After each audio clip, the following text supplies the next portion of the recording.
Today I'm reacting to why hooks are actually mean drugs. Let's go. Hey, what is up YouTube? It's your boy The Absurd and we're back with another video, and today we're going to be talking about Spongebob, but more specifically a dark theory behind Spongebob.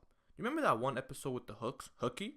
Well, what if I told you those weren't actually hooks? What if I told you they were actually a metaphor for drugs? Yes, today we're going to be talking about why the hooks in Spongebob are actually drugs. Now, I know this sounds insane. Why would Spongebob, a children's cartoon, have drugs in it? You have to understand, Spongebob is the king of innuendos. They have topics and theories that are a lot deeper than what meets the eye, that sometimes only target the older audiences. And this is one of them. So without further ado, grab your popcorn, hit that subscribe button, it helps a ton, and let's get right into the video.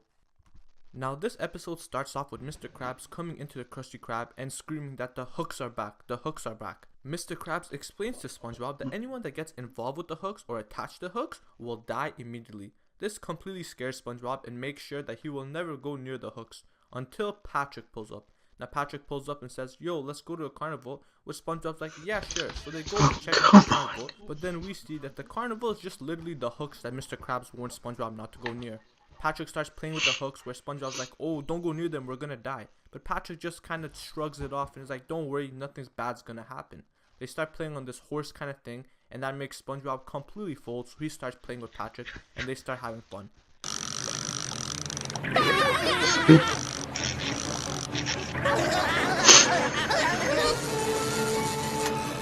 I hope they don't put the dangers in. This is more fun than double overtime at the Krusty Krab! Mr. Krab catches both of them playing with the hooks and makes them both promise never to do that again. Patrick and SpongeBob both agree, but as soon as Mr. Krabs dips, Patrick is like, "Who cares, let's continue playing with." SpongeBob is a little more reluctant, but eventually he folds because, you know, peer pressure.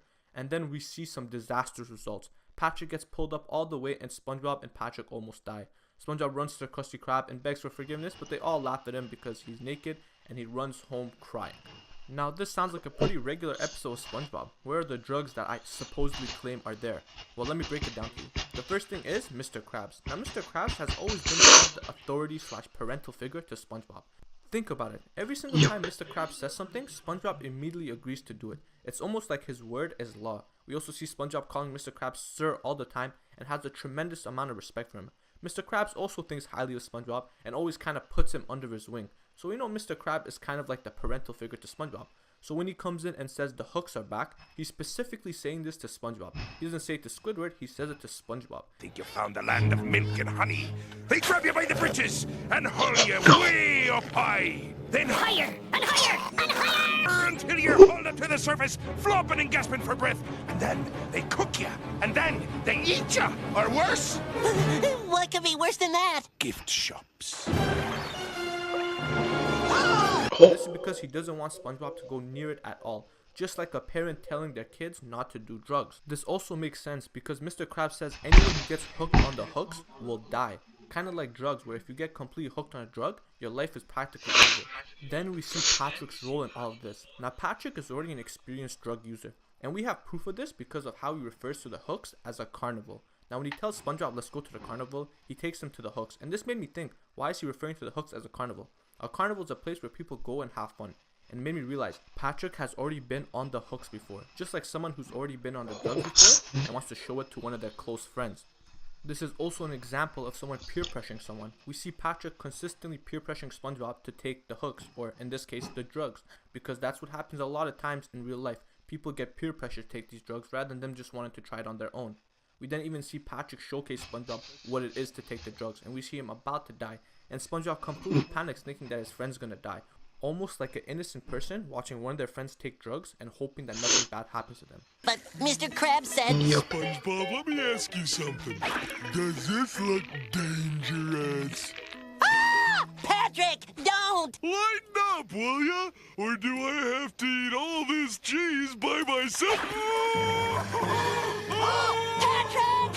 Help! Oh, Patrick, help! Oh, Patrick, come back! Oh, my best friend! Patrick, you're alive! We then see Patrick fly down completely safe, and this makes SpongeBob fold as he sees how fun it looks and he tries it himself. I also want to acknowledge the fact that the hook SpongeBob does is a lot easier to get on than the one Patrick did, showing that Patrick probably did a more advanced type of drug, while SpongeBob probably did something intermediate or beginner level. SpongeBob then starts having a ton of fun because when people start to do drugs at first, it's such a new experience that they really start enjoying themselves. Mr. Krabs, who's in this episode is playing the role of a parent, has a strong feeling that SpongeBob is at the carnival and goes to look for him. Hooks! No, no, no! 1, 2, 3. Wait! Boys! I wasn't quick enough. They're gone! Oh, if I could only hold him in my arms again. Now this also showcases how a mother always kind of knows that their kid is up to trouble. When he finds them, he makes sure to promise them never to go there again. Kind of similar to your mom making you promise never to do drugs again. They both promise, but then Patrick is like, we should just ignore Mr. Krabs. Similar to peer pressuring once again, as your friend constantly makes you do bad decisions. So they both go back to the hooks, and this time it ends really poorly with SpongeBob literally getting hooked. Now this is a metaphor for the negative effects of drugs that a lot of people don't seem to notice. At first it's all fun and games until you start seeing how it affects your body, how it makes you feel like shit, and so forth. SpongeBob completely scared, he runs to Mr. Krabs, his only authority figure. Now I also want to acknowledge the fact that SpongeBob's pants come off. Now this is very important because his pants come off but not his underwear. And this is kind of an analogy for being deep but not as deep as before. Now SpongeBob probably is still very addicted, but he probably doesn't take as much drugs as before he did, which makes a lot of sense because not everyone can just quit cold turkey. This also makes a lot of sense as to why Mr. Krabs was so happy seeing SpongeBob in that state, because he knew as a parent that SpongeBob saw the negative side effects of those hooks, aka the drugs, and knows that he will probably never ever take them again. This is probably a feeling that every parent loves to have of them being right, and that's why Mr. Krabs kind of just laughs SpongeBob. SpongeBob gets extremely sad, aka feeling guilt for doing the drugs, and runs home crying because that's what he could do at the end. Yep. And at the end of the episode, we see Patrick, who got hooked on those, hooks, aka the drugs, and he ends up in a tuna can. Now, if you guys don't know, since they live underwater, a tuna can kind of be a metaphor for a coffin. And since he's above the water and, in that little sea shop, he's probably dead. So this is just a metaphor that's showing that when you take drugs and don't heed the advice of, your parents or parental figures, you're going to end up in a coffin, aka a tuna shell, and in a sea shop, aka heaven. Now, obviously, the hooks were never stated to be drugs by the creator or anyone at Nickelodeon, but of course they wouldn't, admit that because it's a very deep topic. At the end of the day, SpongeBob always puts a lot of innuendos and deeper messages behind their episodes. At least the earlier seasons did, and this kind of shows with this episode, Hooky. Now, if you guys don't believe me, I want you guys to try refuting all the evidence. Alright, thanks for watching. See ya.